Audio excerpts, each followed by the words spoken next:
Bonjour à tous. Aujourd'hui, je voudrais vous parler de cette fameuse loi de l'attraction, comme on peut l'appeler, ou plus simplement les dialogues avec l'univers. Beaucoup de gens parmi vous, en tout cas parmi ceux qui s'intéressent à la connaissance de soi et au développement personnel, ont recours à ces fameuses demandes à l'univers. Donc, je voudrais aborder ce sujet parce que il y a quelque temps, j'ai écrit un roman qui s'appelle Les ailes de l'intérieur, dans lequel j'aborde très, très précisément cette question des demandes à l'univers. Alors, la première question qui m'est venue, c'est quand vous pensez, vous parlez à qui? Quand moi je pense, je parle à qui? Est-ce qu'on s'adresse à quelqu'un? On ne s'adresse pas forcément à quelqu'un, on pense qu'on peut parler à soi-même, mais en réalité, dans le fond, si on communique dans sa propre tête, si on communique avec soi, il y a bien une espèce de dualité qui se fait. Euh, Quand on pense, on s'adresse toujours à quelqu'un qui est peut-être fictif, mais qui l'est peut-être pas tant que ça. Euh, la pensée, c'est vraiment quelque chose qui me fascine et c'est ce qui m'a amené à m'interroger sur ces demandes à l'univers. L'univers, la source, Dieu, quand on prie, on s'adresse à Dieu, quand on fait une demande à l'univers, on s'adresse à l'univers, à la source. Ce sont des appellations qui deviennent familières finalement, et il y a une littérature abondante à propos de ça. Le secret, par exemple, tout un tas de choses. Euh, un jour, je me suis posé la question, quand je pense, je parle à qui? Et là, s'est ouvert un champ de possibilités, un horizon tout à fait infini. Je me suis dit, bah, si je peux rentrer en contact avec l'univers, rien que par la pensée, alors il peut se passer des choses assez extraordinaires. Et il s'est produit des choses assez extraordinaires. Tout a commencé par une simple intention. L'intention de rejoindre l'univers en lui parlant et en se disant, eh bien l'univers est une entité vivante, gigantesque, illimitée, et elle nous répond. De fait, elle nous répond parce que nous sommes tous des êtres qui communiquons. On peut partir du principe que tout est vivant, même les pierres, même les plantes, tout a une conscience. Cet univers est la conscience géante, générale et universelle, et nous sommes des parcelles de cette conscience. Je vais rentrer plus en détail dans ce que j'ai voulu faire il y a déjà quelque temps, quand j'ai commencé à écrire Les ailes de l'intérieur. C'est qu'un beau matin, je me suis dit, finalement, on pourrait écrire un livre entier en partenariat avec l'univers.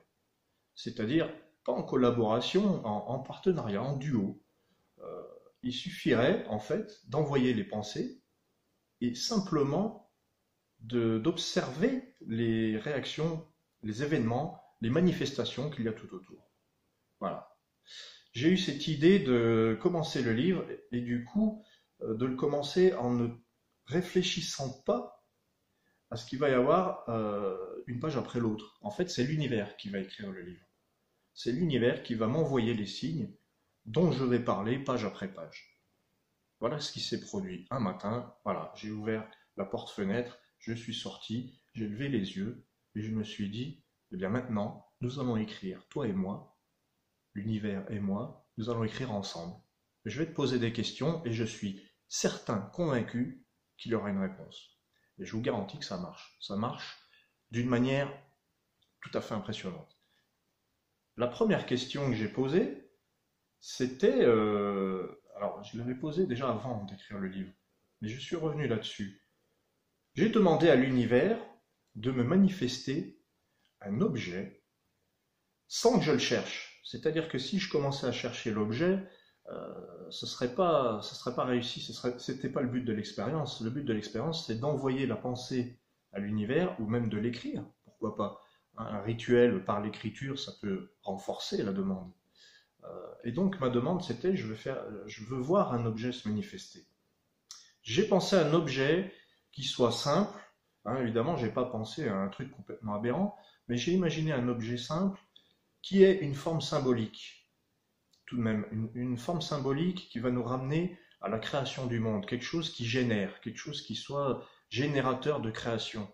Donc j'ai imaginé que l'univers allait mettre sur mon chemin un petit caillou en forme d'œuf, la forme de l'œuf, qui est donc le début de la vie, l'origine des choses.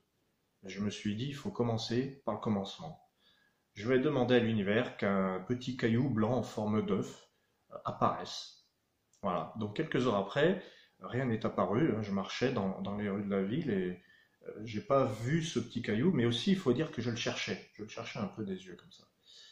Le lendemain, je me retrouve à une terrasse, à tabler avec des amis, on est 6 ou 7, et il y a une petite fille de 2 ans et demi qui tourne vers nous, autour de nous, qui va voir son papa, qui va voir sa maman. Et cette petite fille de 2 ans et demi, qui sait très bien parler déjà, qui est très bavarde, en tout cas là, elle disait rien, et je la vois déambuler autour de nous, il y a du gravier, on est à l'extérieur, tout va bien, il fait beau, et tout d'un coup, cette petite fille vient vers moi, et elle me pose un objet devant mes yeux, pam, comme ça. Elle me pose devant les yeux un petit caillou en forme d'œuf. Elle vient, elle ne dit pas un mot, elle me pose ça là, devant moi, et elle repart. Et elle n'en rajoute pas. Et là, je regarde le caillou, je le ramasse et je me dis, mais punaise, c'est pas possible. C'est pas possible. C'était exactement ce que j'avais demandé. Et la gamine, je ne lui ai jamais dit, tiens ma petite chérie, tu vas aller me chercher un caillou en forme d'œuf. Ou alors je lui ai dit, mais je m'en suis pas rendu compte. Ou alors je lui ai dit, mais en passant par d'autres canaux, par d'autres modes de transmission. En tout cas, la petite a entendu le message. Et elle a posé le caillou devant moi. On était 6 ou 7, je ne sais plus, et en plus, c'était tout à fait improbable que cette demande aboutisse. Qu'est-ce que j'en ai déduit? En fait, j'ai commencé à réfléchir et je me suis dit, c'est marrant que ce soit un enfant, un petit enfant, 2 ans et demi, qui m'amène le caillou que j'ai demandé. En fait, l'univers me montrait un truc très important. C'est l'enfant intérieur. L'enfant intérieur, il se connecte. Il n'est pas envahi par le mental, par les questionnements des adultes, par les jugements, par les dogmes, par tout ce qu'on lui a appris, tout ce qu'on lui a asséné pendant toute sa vie. Non, c'est un enfant. Il est ouvert aux énergies de l'univers. Et il fait ce qui lui passe par la tête. Et ça lui est passé par la tête, comme s'il y avait une ouverture. Donc l'univers me répondait très brillamment, tiens, voilà ton caillou, mais surtout, n'oublie pas d'être un enfant, parce que l'enfant a ramassé le caillou à ta place finalement. C'est l'enfant qui a trouvé le caillou, c'est pas toi. Elle te l'a amené, en plus. Voilà comment a commencé l'écriture de mon roman Les ailes de l'intérieur, par quelque chose quand même d'assez incroyable. Et il s'en est suivi des choses encore plus incroyables. J'ai eu des réponses systématiquement à toutes les questions que j'ai posées à l'univers, toutes. Et puis parfois avec une précision vraiment déstabilisante. Donc de fil en aiguille, je me suis posé la question aussi de à quoi il sert ce caillou finalement. En fait, il sert à rien. C'est sûr qu'il il va pas gonfler mon salaire en fin de mois, il va pas faire baisser les prix du gasoil, il va pas améliorer ma connexion internet. Non, il va faire quelque chose de bien plus important. Il va me rappeler ma connexion au cosmos. Juste ça. Voilà. Donc après, on peut demander des objets si on veut. Mais on se rend très vite compte que ce ne sont pas les objets qui nous intéressent, en fin de compte. Qu'est-ce qu'on recherche? On recherche le bonheur. Tout le monde recherche le bonheur, tout le monde va être heureux. Et comment être heureux? En fin de compte, c'est peut-être en se connectant à sa partie divine, à sa partie universelle. Voilà. On est tous des individus, on est tous des parcelles, mais on fait tous partie de ce monde vivant, illimité, divin, et qui peut tout faire. Voilà, j'ai eu d'autres réponses à mes questions, des réponses qui m'ont vraiment laissé ébahi de surprise. Ça peut aller très loin. Moi, je vous recommande vraiment d'entrer en contact avec l'univers et tout simplement par la pensée. On peut faire un rituel, on peut dire il faut parler au présent, il ne faut pas mettre de négation. D'ailleurs, je viens d'en mettre une. L'univers n'entend pas la négation. On peut chercher des détails, mais je crois vraiment que le cœur du truc, c'est d'y croire et de se dire je fais partie d'un univers géant, je suis un être conscient et pensant, j'ai été produit, entre guillemets, par cet univers immense et vivant et magnifique, Il n'y a aucune raison. Quelle est la raison qui fait que l'univers ne va pas me répondre? C'est quoi la raison? Donnez-moi une raison pour laquelle l'univers n'entendrait pas ce que vous dites. Ah oui, mais c'est n'importe quoi, c'est comme si je parlais à un objet. Mais, mais tout a une conscience. Enfin, pourquoi dire que ça ne marcherait pas? Je pense que c'est aussi simple que de se dire, eh ben ça fonctionne. C'est tout. Je n'en ai pas la preuve, ce n'est pas scientifiquement établi, c'est difficile de prouver ça par A plus B, mais peut-être qu'on est sur un autre registre que la science. Peut-être. Et encore, je pense que la science pourrait arriver à percer certains secrets de ce type-là. C'est quand même plutôt un langage symbolique, c'est de l'alchimie. Parler avec l'univers, c'est de l'alchimie, puisque qu'est-ce qu'on recherche quand on parle à l'univers? On lui demande des choses. Oui, j'ai besoin de 2 000 € pour faire ci. Oui, j'aimerais rencontrer tel type de personne. Mais en fait, on va habiller nos intentions de choses dont on n'a peut-être pas besoin, en fait. Mais l'univers va quand même nous montrer qu'il est là et qu'il répond. Voilà. Donc ce qu'on recherche vraiment, c'est d'être heureux. Et qu'est-ce qui nous rend heureux? Il faut déjà essayer de le savoir. Voilà, donc dans ce roman, Les ailes de l'intérieur, je relate toutes les expériences que j'ai faites, puisqu'après, à un moment donné, je fais un flashback sur toutes les fois où j'ai parlé à l'univers sans même savoir que ça pouvait s'appeler loi d'attraction, parce qu'en fait, je raconte des choses que j'ai vécues qui ont commencé dans les années 90, et à ce moment-là, c'était pas encore très répandu, ou beaucoup moins qu'aujourd'hui en tout cas, mais beaucoup de gens le faisaient, et en fait, je crois que tout le monde le fait de tout temps. Dès qu'on pense, dès qu'on formule quelque chose dans sa tête, on touche quelque chose, on touche une corde qui vibre et qui va manifester quelque chose vers nous. Bon, après, c'est à nous de le voir ou de ne pas le voir. Mais c'est comme la fois où en 2001, j'étais dans une période un peu trouble, je ne savais pas ce que j'allais devenir, parce que j'étais très dispersé, j'avais beaucoup de passion, mais professionnellement, j'avais rien de concret, rien de stable. Et arrivé au mois de juin 2001, j'avais terminé un remplacement dans l'enseignement, et je savais pas ce qu'il fallait faire. Et j'étais dans une remise en question, c'était très précaire, et j'en avais marre de cette précarité. J'en avais marre de faire plein de choses en même temps et que rien n'aboutisse. En tout cas, rien n'aboutisse dans le sens professionnel du terme et dans le sens économique du terme. Il n'y avait pas de contrat, jamais, il n'y avait que des petites bricoles qui voyaient le jour. Mais... Donc je me suis posé la question, que vais-je devenir? Voilà, que vais-je devenir? Ça, c'est un flashback que je raconte dans Les ailes de l'intérieur. Et donc je descends dans la ville, je descends la grande rue de Saint-Étienne. Voilà, je descends les kilomètres, cette rue est très longue, elle traverse la ville, elle la divise en deux pour ainsi dire, et je me dis là, je vais avoir une abondance de signes, forcément. Que vais-je devenir? C'est ça que j'ai envoyé. Donc je descends jusqu'à la place Jean Jaurès, et puis je vois rien, je suis attentif pourtant, je regarde les pubs, je regarde les camions qui passent, j'écoute les musiques, non, rien, pas de réponse. Alors je remonte dans l'autre sens, hein, je remonte vers le quartier de la Rivière, et je retourne chez moi et là, je vois au loin un jeune homme avec un t-shirt, avec une inscription, et je me dis, bon, bah, pas très loin de mon lieu d'arrivée, je me dis, bah là, je vais lire le t-shirt, et si ce qui est écrit dessus ne me répond pas, bon, bah, j'aurais pas eu ma réponse. Et donc, à que vais-je devenir, j'obtiens ma réponse d'une manière assez époustouflante. Parce que sur le t-shirt, il était écrit, deviens ce que tu es. Deviens ce que tu es. Que vais-je devenir? Deviens ce que tu es. Je trouve que la réponse est quand même assez étonnamment ciblée. Alors, on peut toujours me dire, oui, mais comment tu peux expliquer que c'est l'univers qui t'envoie? Je ne l'explique pas, mais en tout cas, la réponse, elle était bien là. Deviens ce que tu es, c'est-à-dire, c'est en toi. C'est toi qui sais. C'est toi qui décides, en fait.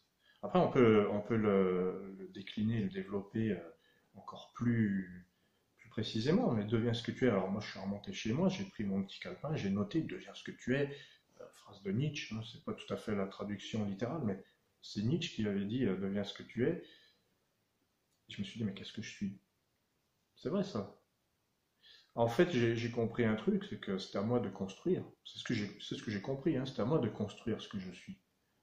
Et en plus, je le savais bien quelque part au fond de moi, parce que j'avais des désirs que je mettais sous cloche. Je mettais sous cloche mon désir d'inventer, mon désir d'écrire, mon désir de créer. j'avais une culpabilité de faire ça et que ça ne rapporte pas. Mais en fait, c'était idiot. Ça rapporte bien plus. Et au final, ça a même commencé à rapporter après, par la suite, puisque je me suis mis dans la peau de celui que je voulais devenir. Alors, oui, ça a été long, mais tout ce qui s'est passé depuis ce jour-là me fait croire que je deviens ce que je suis jour après jour, en fait.